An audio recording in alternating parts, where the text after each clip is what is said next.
Welcome, Jack Ma. Thank you. Thank you. Thank you. We've all become very cognizant of Jack and his story. And when Alibaba went public with the largest IPO in history, we knew a lot more about him. So I want to talk about his personal story. I want to talk about how many times he tried and failed and what kept him going. I want to talk about where he is today and how he got here, and where he is going and how he expects to get there. And if he gets there, what will it all mean for him and for the people that he wants to inspire? So I begin with this question, though, Jack. Why are you back at Davos? It's a long break for 7 years. I think my last trip here was year 2008. But I was coming for year 2001 for the Young Global Leader for Tomorrow. And remember, I never heard about the Davos when I came. But when I came, in the Switzerland, so many young people demonstrate. It was such a horrible thing that I was, and I asked them, why did they do it? They say, anti-globalization. And I say, why? Globalization is a great thing. Why people don't like it? And then we come all the way for 2 hours here. There's a machine gun. There's people checking. I say, oh, God, is that a forum or is it a prison we're going to go? Is that? But when I joined the forum at the Young Global Leader, I was thrilled by so many ideas. For the first 3-4 years, I learned what does the globalization mean? What does the corporate citizenship mean? What about social responsibility mean? All these new ideas. And I see so many great leaders talking about leadership. And I benefit a lot. And the year 2008 and 2009, when the financial crisis came, I think it's better go back to work. Because we can never win the world by talking. So go back, spend 7 years. Now I come back, I think it's time to do something in return. Because I learned so much.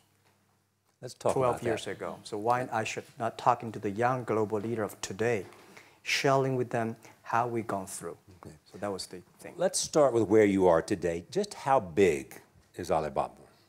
How many people come every day? How many people come in a week? How fast is it growing? Yeah, we have over 100 million buyers visiting our site, shopping our site every day. And we created 100 million every day. We created 14 million jobs for China, directly and indirectly. And we grow from 18 people to 30,000 people, 18 people in my apartment, to now we have 4 big campus. Compared to 15 years ago, we were big. But compared to 15 years later, we're still a baby.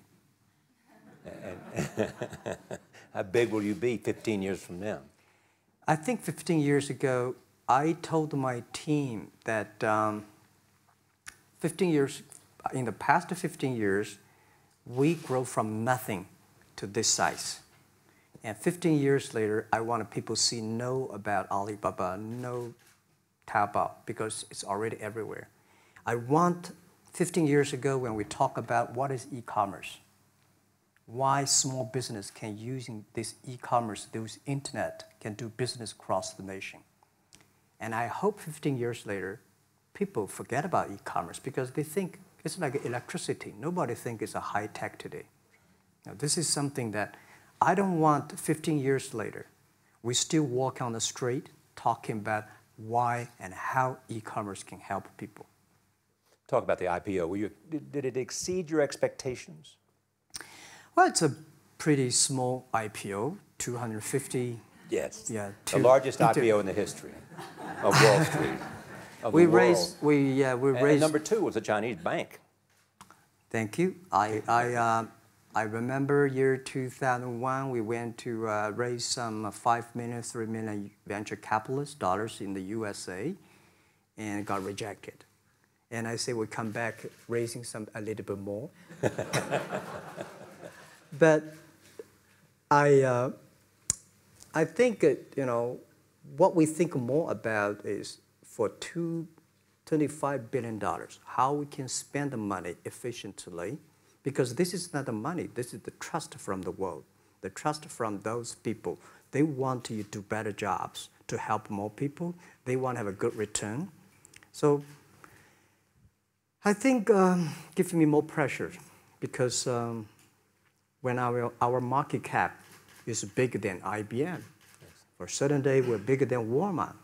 We're one of the top 10, 15 largest market cap company in the world. I told my team and myself, is that true? We're not that good. Because years ago, people say, Alibaba model is terrible. Does not make money, have this and that, all the big bad things, because Amazon is better, eBay is better, Google is better, and there's no such model like Alibaba in the USA. So I told myself and people, we were better than people thought. But today, when we are that big size, I said, no, we are not that good as people thought. We're just a company 15 years old. Average age is 27, 28 years old, young people. We're doing something that human beings have never tried. So I want to talk about the future. Let me take you back to when you were born in Hangzhou, where the headquarters still are. Yep. And your campus is there. You don't have a loot, don't move your loot. Your headquarters there. Yeah, you found it there, loot there. You grew up in the 60s. 64. Born in 64. That was the time of the Cultural Revolution. Yeah, it was the end of the Cultural Revolution. It was,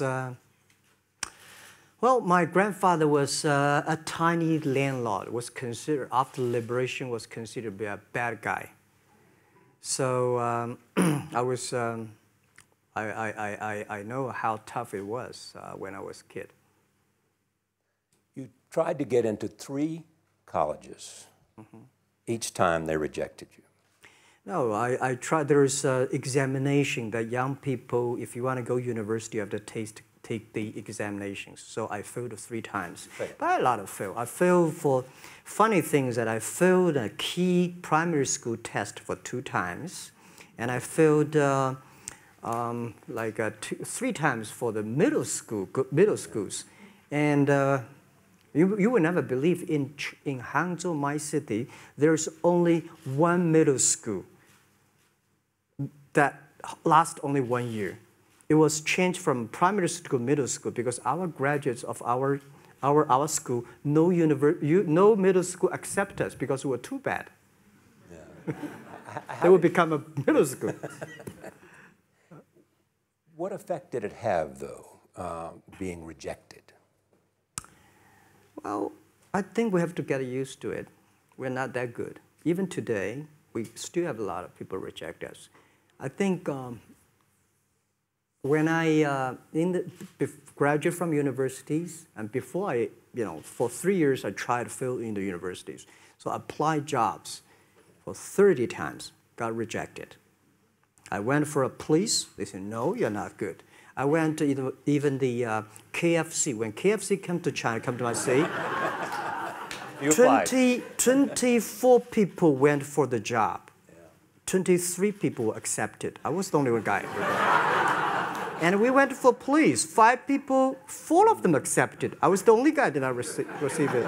So to me, being turned down, rejected. Oh, by the way, I told you that I applied for Harvard for 10 times, rejected. I know I'll be rejected. I just don't want to say that. Yeah, sorry now. 10 times you wrote them and said, I'd like to come to Harvard. Yeah. And then I told myself, someday I should go teach there, baby. I think that can be arranged. Richard Nixon came to Hangzhou. Yeah. And after that, tourists flooded the place. Yeah. And that's how you learned English. Yeah.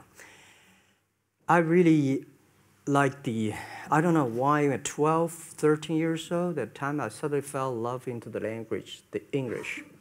And there's no place you can learn English at that time. There's no books, English books. So I went to the Hangzhou Hotel, now called Hangzhou Shangri-La Hotel, because that was the hotel can receive the foreign visitors. So every morning for 9 years, I showed them around as a free guide, and they taught me English. And I think that changed me. Today, I'm 100% made in China. I've never got a one-day train outside China. Yeah. And when people talk to me, say, Jack, how can you speak English like that? Why sometimes you talk like an Western guys? I think that was the 9 years. These Western tourists opened my mind because everything they told me are so different from the things I learned from the schools and from my parents. So now I have a habit. Whatever I see, whatever I read, I use my mind. Think about for 2 minutes. Is that how Ma Jun became Jack Ma? Actually, Jack, the name was given by a lady in tennis. She's a tourist. She came here and she said, came to Hangzhou. We become a pen friends. Ma Ring is so difficult to pronounce. So she said, do you have an English name? I said, don't. So can you give me an English name? She said, okay. She said, my father called it Jack. My husband called Jack. What do you think about Jack? I said, good. So I've been using that for that many years. Yeah.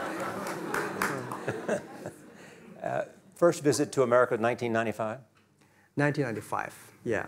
I come here for a project helping the local government to building up a highway. And you tried the internet? I tried the internet in Seattle.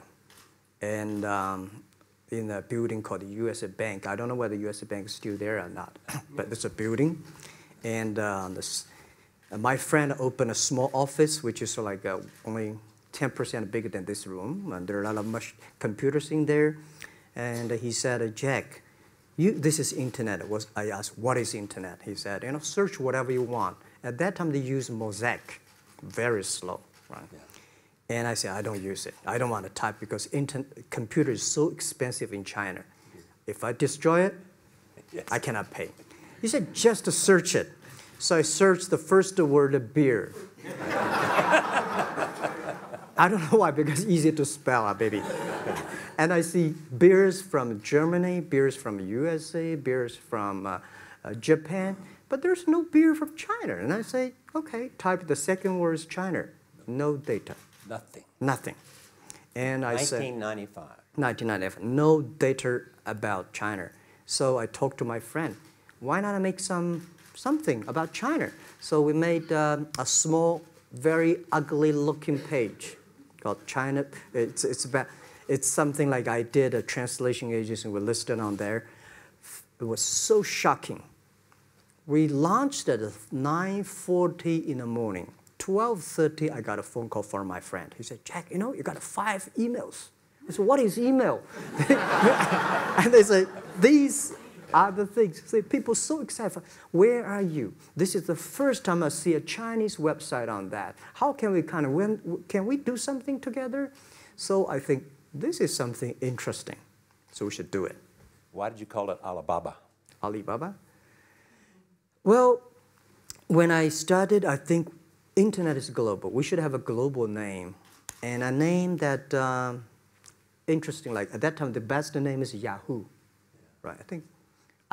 So I've been thinking for many days, suddenly thinking Alibaba is a good name. So I happened to be in San Francisco that day. I did have a lunch, and the waitress came. I asked her, do you know about Alibaba? She said, yes. I said, what is Alibaba? She said, Open Sesame. Good. So I went on the street, asked about 10, 20 people. They all know about Alibaba, 40 Thieves, and Open Sesame. And I think this is a good name. And start with A. Whatever you talk about, Alibaba is always top.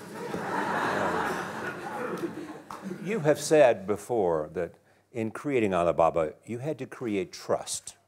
Yeah. Because people in China were used to face-to-face. Yeah. How did you create trust? I think because we started out doing business on internet. I don't know you, you don't know me.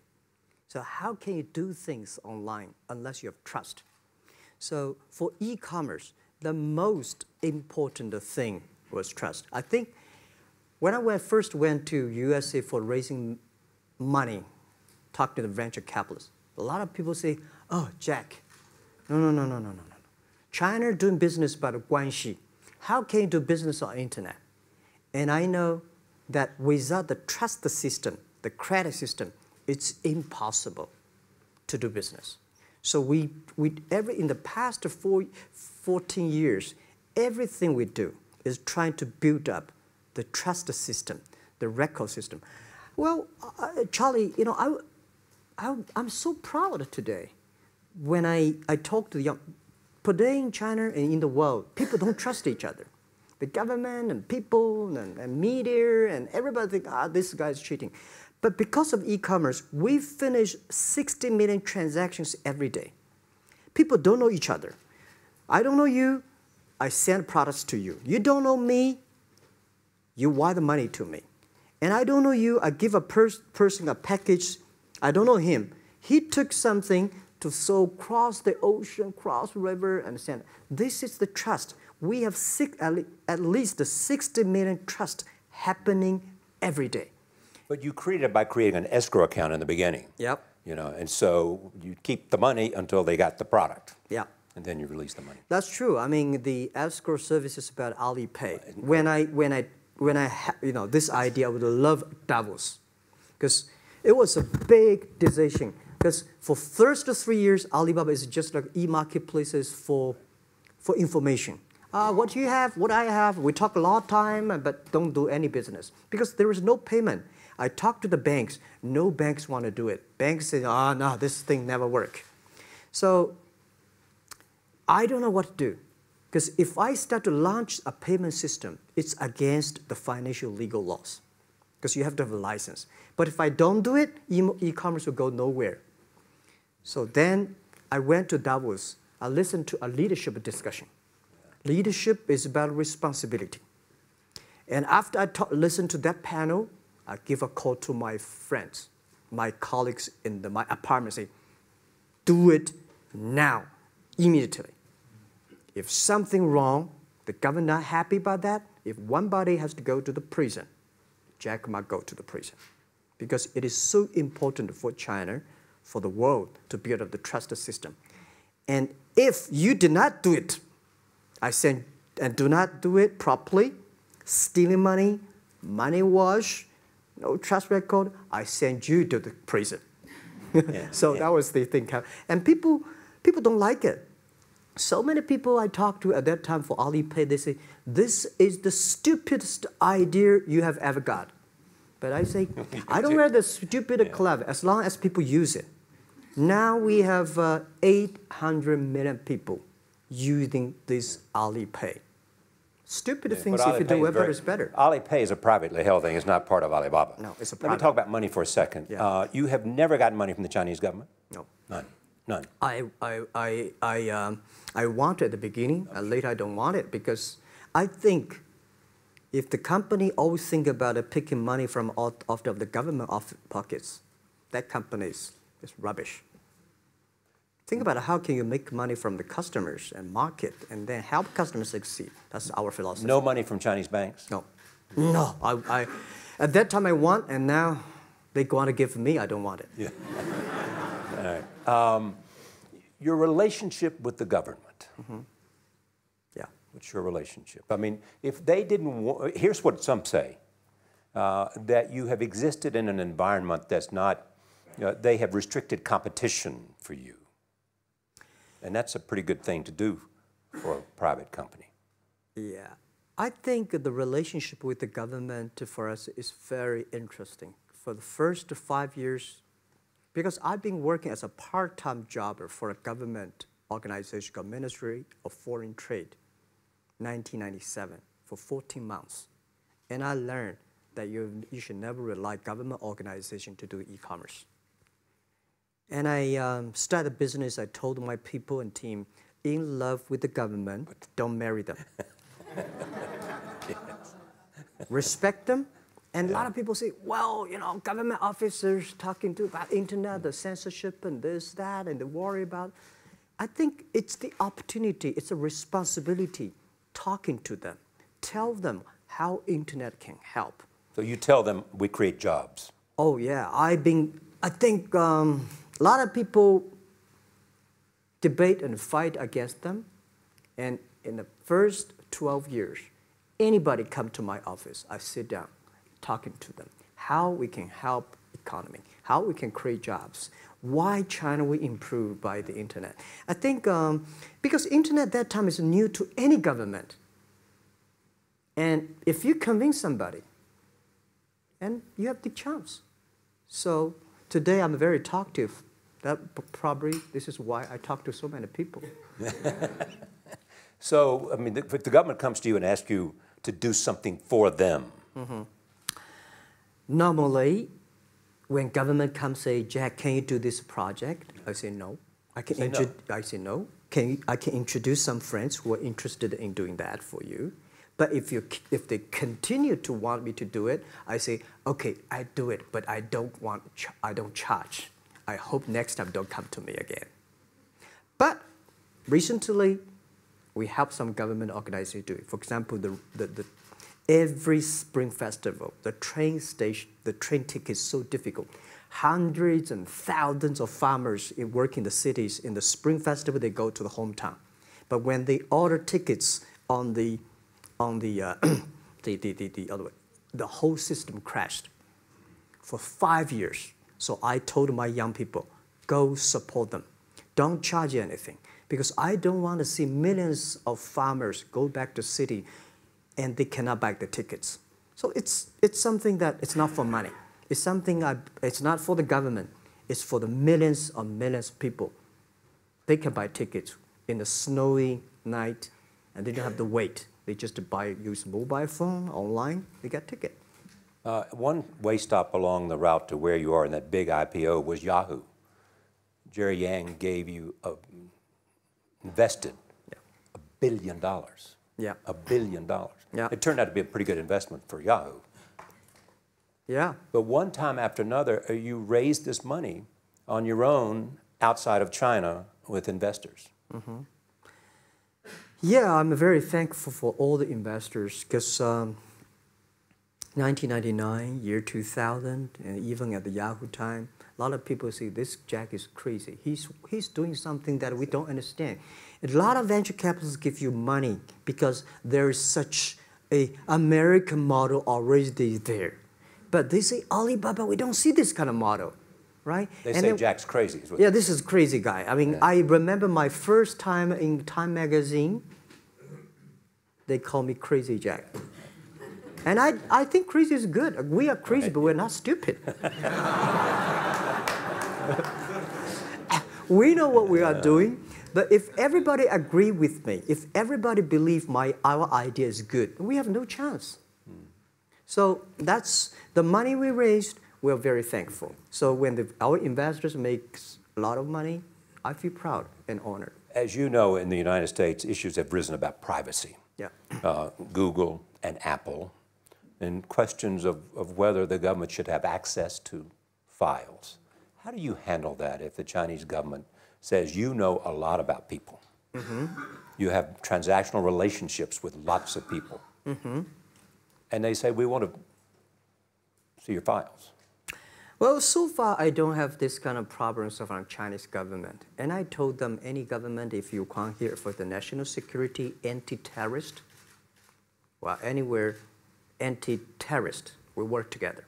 It's a criminal, we work. But rest of that, no. I said, we are a business. The data is so precious because we don't know how. Because if we give to anybody, it's going to be a disaster. And also about privacy issues.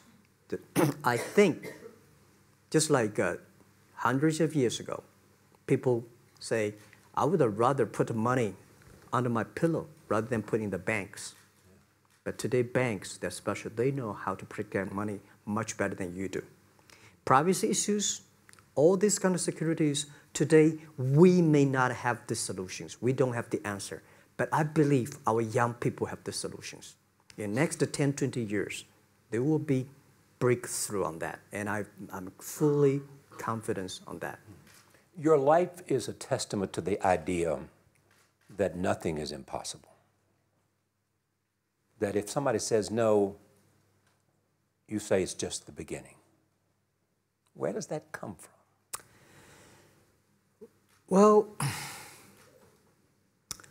at the beginning, I never thought, I thought when I was young, I said, everything's possible. Now I know not everything's possible.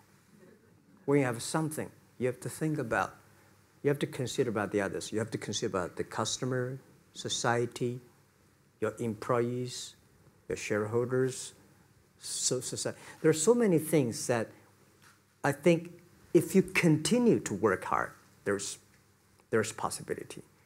And I just feel that I'm enthusiastic about what we are doing. At the beginning, for the first 5 years, I just want to survive. And 5 years later, I think... That's 2000, from 90... Yeah. But later, I think, wow, so many people's life changed. I was so excited, you know, for the first 3 years, we made zero revenue. Zero revenue. But we are so excited to continue to work. You know what happened? I remember many times when I go to a restaurant and have dinner, somebody came, when I was trying to pay the bill, the owner of the restaurant came to say, "Sir, your bill is paid by someone." And the small note say, "Hey, Mr. Ma, I'm your customer of Alibaba Group, Alibaba platform. I made a lot of money, and I know you don't make any money. I pay the bill for you." Yeah. And I remember one day that I was sitting somewhere in the coffee, somebody sending me a cigar. I don't smoke cigar, but there's a note, "Thank you very much, I'm your customer." And I remember in the Taobao days, I was at the Shangri-La Hotel in Beijing. When I get on the taxi, the man who opened the door for me, the boy at the gate, he said, "Jack, thank you very much. I'm service here. My girlfriend makes more money than I do on your site." And this is something that you know that it's not amazing. If you don't do it, nothing's possible. If you try to do it, at least you have the hope. The revenue comes from advertising and a smaller amount from transactional fees. Yeah. Most of it from advertising. Tiny. Tiny from advertising? Tiny from advertising, tiny from transactions, because we need big mass. Now we have more than 10 million small business power sellers selling our site to everywhere. So the transactions we have is second after Walmart. So tiny. Second after Walmart. Yeah, tiny of the of the money already make us big. So, you know, second after Walmart, I remember one of the senior management of Walmart guys came to Hangzhou 5 years ago. He said, "Jack, you know, you did a great job," and blah, blah, blah. So I said, maybe in 10 years we'll be bigger than Walmart. He said, "Young man, you have a good hope." So we said, "I make a bet. I think in 10 years we'll be bigger than Walmart on the sales." Because if you want to have 10,000 new customers, you have to build a new warehouse and this, that. For me, 2 servers. What's your market cap versus Walmart today? I don't know, but maybe some. It's close. I think so. Maybe we should check later. All right. Yeah. So where are you going? What does Jack want? I think because the name for Alibaba, we are internet company, happen to be in China. We have the same spirit and entrepreneur spirit like every great entrepreneurs in the world. And I remember the day when I started Alibaba, we want to have a mission helping small business doing easier. So next step is, today, so many millions of small business using our platform to sell things, and over 300 million consumers buy things from our site. Cheapest, efficient. So what I'm thinking about, how we can make Alibaba a platform for global small business. My vision is that if we can help a Norway small business can sell things to Argentina, and Argentina consumers can buy things online from Switzerland, and we can build up, which I called, I don't know, maybe not right word, called EWTO. The WTO is great, past century. But WTO helps so many big companies to sell things across the nation. Today, internet can help small business sell things across the oceans, across the nations. And I hope that we can serve 2 billion consumers. 2 billion consumers. 2 billion consumers. We can help 10 million small business outside China. Help them. Outside China. Outside China. Because we help the American farmers in Washington State almost 300 tons of cherries to China last year. Cherries. Before we sell, the ambassador of US came to me and said, Jack, can you help us selling cherries? In China. I said, what cherries and the fruits? He said, why not? I said, why not? Let's try. So that when we start to sell cherries, the cherries still on the trees. So we start a pre-order, 80,000 families order cherries online. So we pick up the cherries and ship into China. Within 48 hours, we sell the cherries. The consumers are so happy. But we got a lot of letters complaint after 3 days. They say, why only 100 tons? Why we should not get more? So we sell, 2 months ago, we helped the Costco. We sold 300 tons of nuts to China. So I'm thinking about if we can sell, we're also selling Alaska seafood to China. So if we can sell seafood, if we can sell the cherries, why we cannot help American and European small business selling things to China consumers? China needs that. So this is what I want to do is that 2 billion consumers, China, Asia, developing nations, how we can let them buy things globally. Alibaba rode with the millions of people that went from poverty to the middle class in China. I mean, you were right there growing as they grew and increased. When you look at the international markets, you're doing well in Russia? Yeah. How well? We do pretty good on Russia, and we do also pretty good in Brazil. In Brazil? Russia, I think now I don't know, we are if not the number 1, we're the number 2 or number 3 largest. E-commerce. E-commerce. I remember last year we had a campaign. The campaign is that a lot of Russian girls and boys want to buy things from China. You know how many days a Russian girl placed an order and received the products from China? 2 years ago, 4 months. Even that, people are so happy about all the thing. And last year, the campaign, within 1 week, we crashed the whole logistics system of Russia. All right. You were also seen in Hollywood. Yeah. What are you doing in Hollywood? Well, I like the Hollywood innovation and the digital background. I learned so much about the Hollywood movies, especially the Forrest Gump. You love Forrest Gump. I love Forrest Gump. Well, why do you like him? Simple. Never give up. Never give up. People thinking he's dumb, but he knows what he's doing.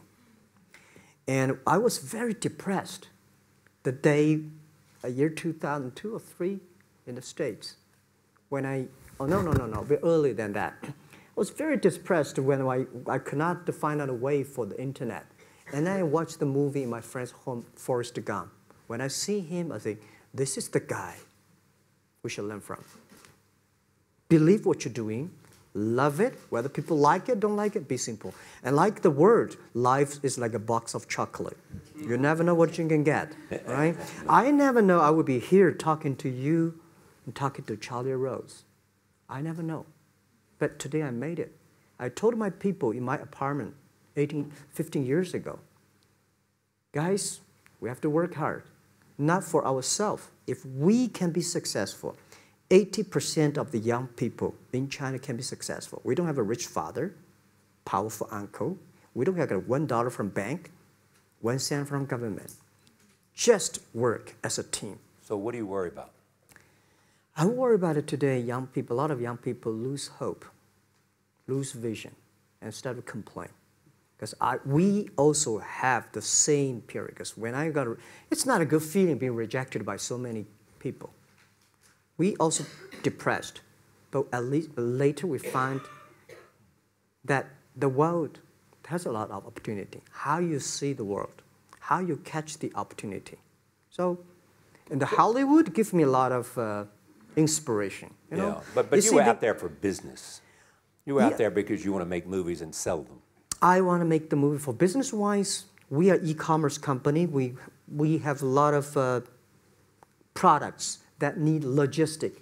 But movie, TV, these are things you don't need logistic system. And movie probably is the best product that can help Chinese young people to understand. Because one thing I told the Chinese people, my friends, in American movie, all the heroes at the beginning, they look like a bad guy. Terrible things coming, they become a hero. And finally, they all survived. China, if you're a hero, all the hero died. So, because only dead people become the hero. So nobody want to be the hero. So you want to change the Chinese definition of hero? Yeah, I want to say hero. Today we have so many heroes who live in this world. Are you still writing these kung fu novels, or are you just reading them? I read them, and I start to write something.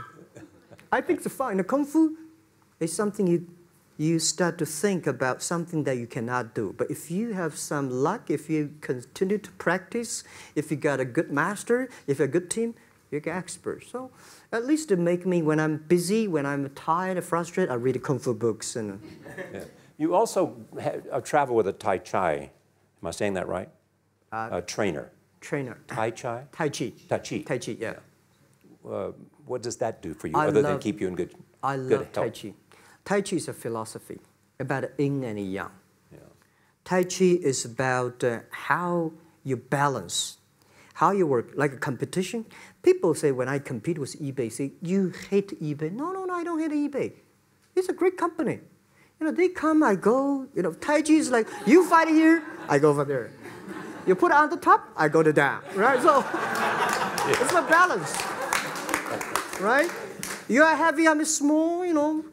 When I'm small, I can jump. You're heavy, you cannot jump. So the Tai Chi is about a philosophy. I use in Tai Chi philosophy in the business. Calm down. There's always way out. And keep yourself balanced. And meanwhile, don't try to, because business is a competition is a fun. Business is not like a battlefield. You die or I win. Business, even if you die, I may not win. Right? So it's about fun. So Tai Chi gives me a lot of inspirations. But you want your life and you want this company, Alibaba, to change the world. And you're changing the world if, in fact, you provide a forum for buying and you enable people to earn a living. Yeah. But also, you believe that Alibaba ought to change the lives of women. So what are you doing? First, I think many years ago, I want to change the world. Now, I think if we want to change the world, we change ourselves. Change ourselves is more important and easier than change the world. And second is that I want to improve the world. Because it changed the world may be Obama's job. Because my job is to making sure that my team are happy. Because my team are happy, they can make my customer happy. If my customer, they are all small business. When they're happy, we are happy.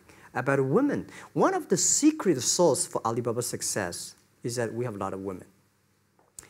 What percentage of women Well, among one day employees? before, I think 2 or 3 months before we IPO, there's American journalist come to our company. She asked me a question. Jack, I've seen so many women in your company. I say, what's wrong? We have later we find that we have 47% of the employees of our company are women. How many? 40? 47% of our company are women. And we actually had a 51 because we acquired some company these days. They have more men, so balance that. But these are women in top-level positions? 33% of the management are women. And 24% of the senior management, very top level, are women. We have a women CEO, CFO, CPO, Chief People Officer, and we have everywhere. And I think so comfortable to working with them because women, in this world, if you want to win in 21st century, you have to making sure that making other people powerful, empower others, making sure the other people better than you are, then you will be successful. So I find the women, they think about the others more than they think about themselves. Right. Yeah, women think about the kids, husband, parents, much more than the man. And the user-friendliness. A couple of things I want to talk about before we go, because we have less than a couple of minutes. China today, are you worried the economy slowed down? No, I don't worry about it. I think China is doing, it's slowing down is much better than keep on 9%. China today is the second largest economy in the world. It's impossible to keep 9% of the growth. If China still keeps the 9% of the growth of the economy, there must be something wrong. You will never see the blue sky. And you will never see the quality. China should pay attention to the quality of the economy. China should not. So if we have a lot of influence, like Hollywood movies, things, and we have sports and these things in the GDP, will be much better. So I think, just like a human growth, you can never, this body can never grow. Certain time, the slow of growth of a body is slow, but you should grow your mind, grow your culture, grow your value, grow your wisdom. I think China is moving to that direction. And you saw Modi in India? Pardon? Did you see Modi in India? Not yet. I'm looking forward to that. So you'll go to India. Yeah. Finally, there's this. You're one of the world's richest people. Your company is one of the world's richest companies. What do you want beyond Alibaba? Well, about richest people, I was really not happy in the past 3 months when people say Jack Ma is the richest people of China. Global celebrity, they said. No, I'm not. When I started the business, you are. I never thought, because how many? Yeah, maybe I am. But I think 15 years ago, in my apartment, my wife was at that time one of the 18 founders. I asked her, "Do you want your husband to be a rich person?" I never said rich person in China, rich person in Hangzhou, or you want your husband to be a respected person. She said, "Of course, respected." Because she never believed, and I don't believe we'll be rich people. We just want to survive. But I believe when you have $1 million, that's your money.